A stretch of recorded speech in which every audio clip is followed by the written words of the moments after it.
Hey broomheads! It is about time I made a Degrassi video, am I right? So here I am.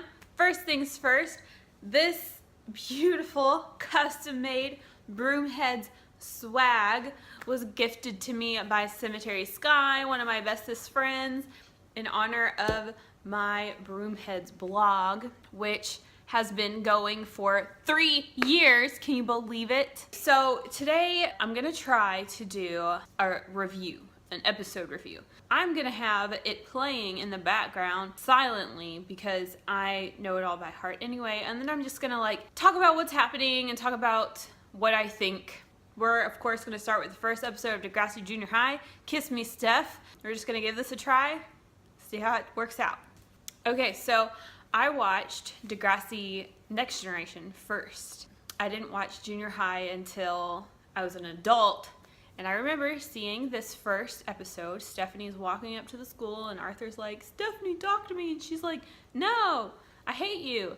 And I was like, who are these people? Because I had come to the conclusion that Caitlin, Joey, Spike, and Snake were going to be the main characters.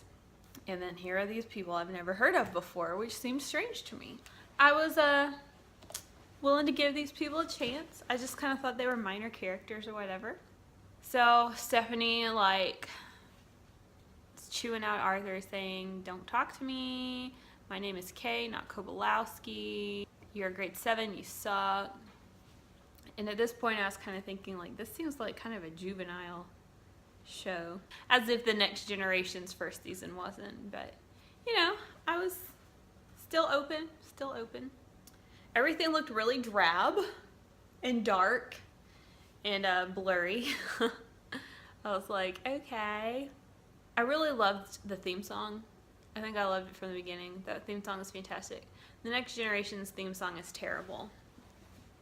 So it's the first day of school, everyone's coming into school again, everyone's going, "Hey, how are you? How was your summer? Blah, blah, blah."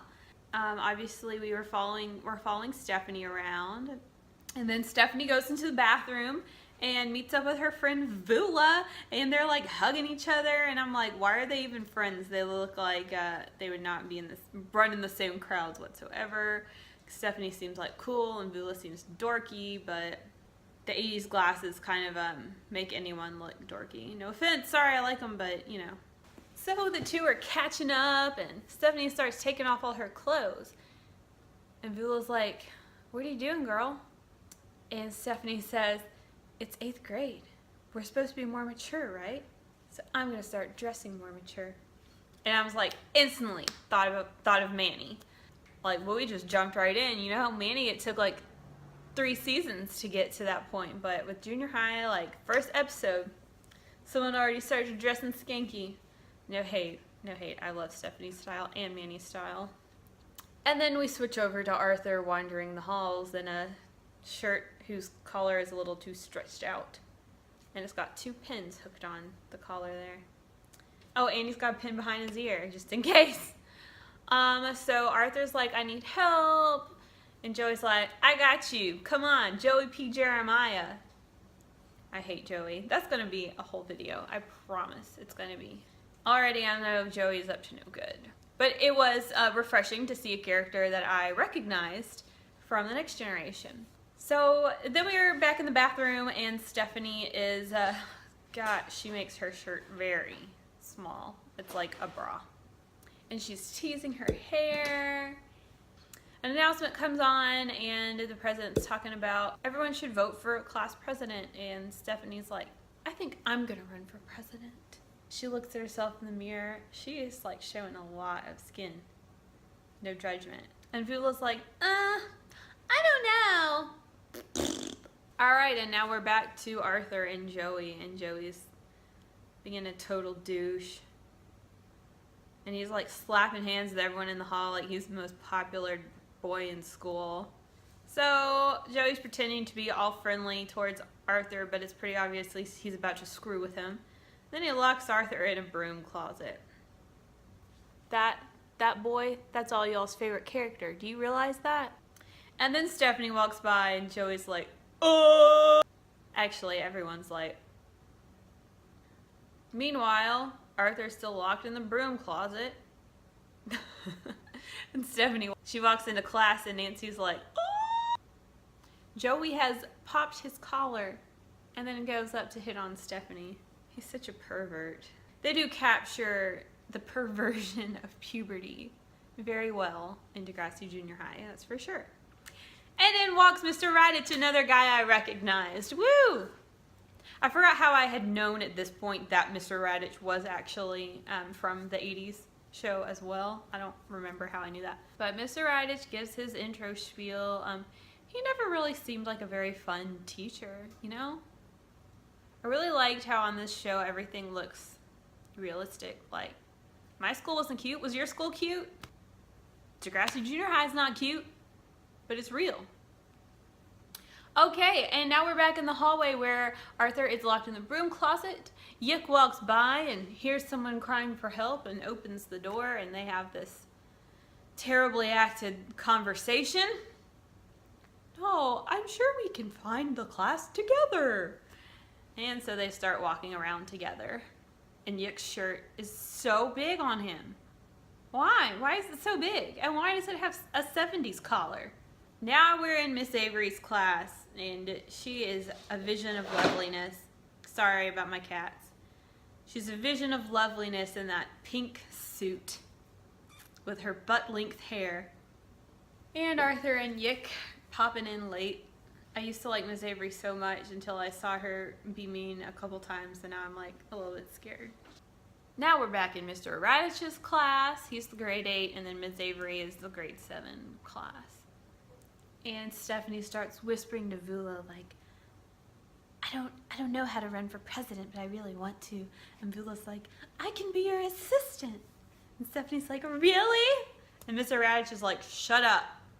So next, Vula is already putting up posters on Stephanie K's campaign's behalf.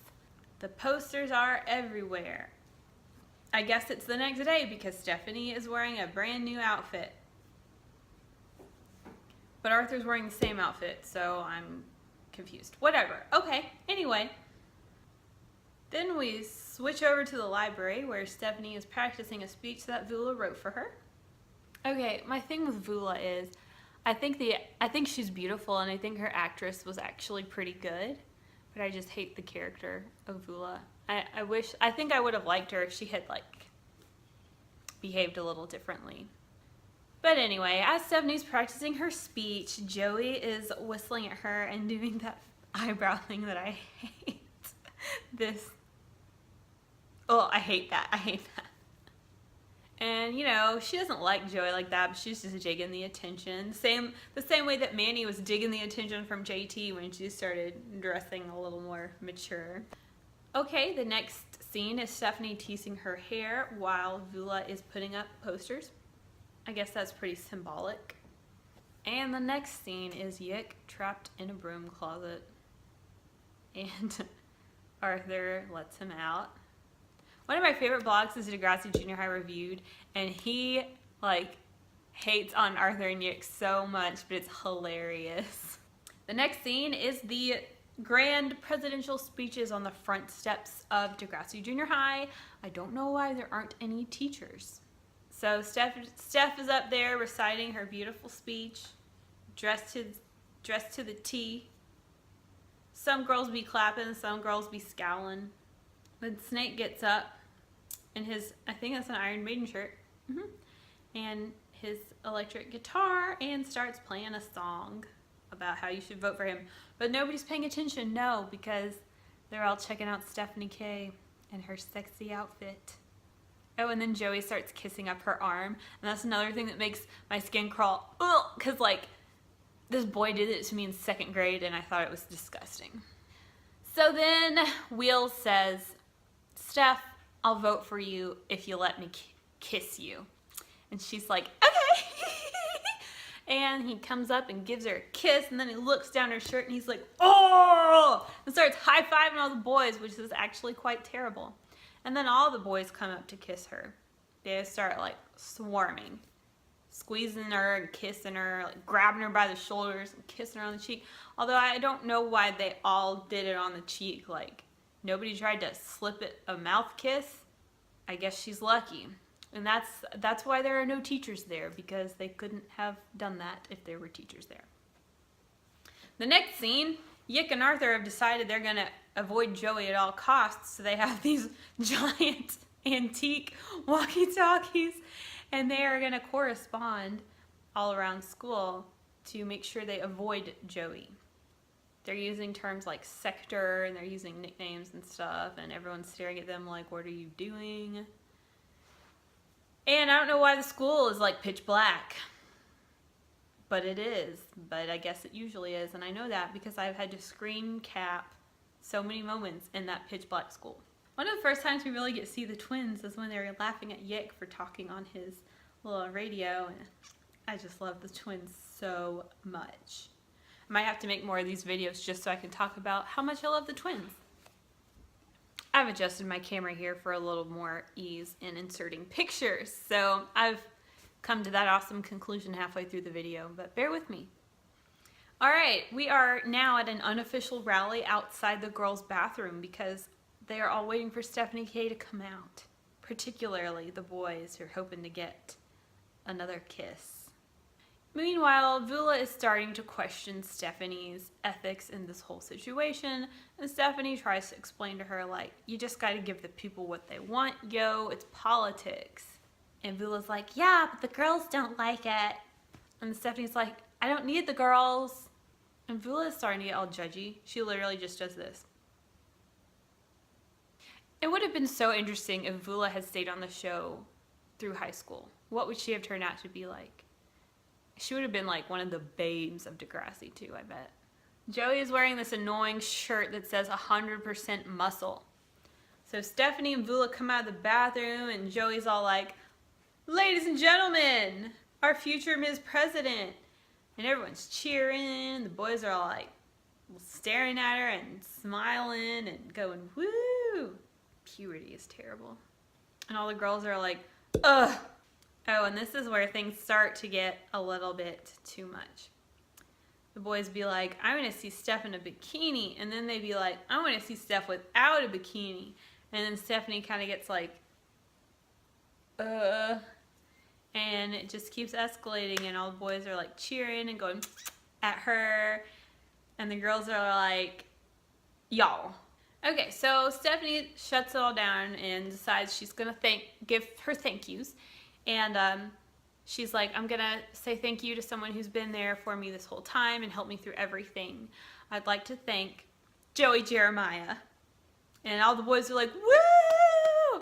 And Vula's in the background like, and then she runs away like a little. And the rally continues. Everyone's cheering. All the boys are clapping and hollering, and all the girls are just like. Now it's election day. Voting montage begins. Everyone votes. Stephanie sits down seductively and takes the pencil from Wheels like that. And then she votes. And I always wonder who she voted for, but I'd have to guess that she votes for herself. Which is fine. I don't judge people who vote for themselves. And Vula votes. And you wonder who Vula voted for. Did she vote for Stephanie because in her heart, like, Stephanie is her friend? No. You know what? I know the answer to that. She did not vote for Stephanie. I know the answer to that.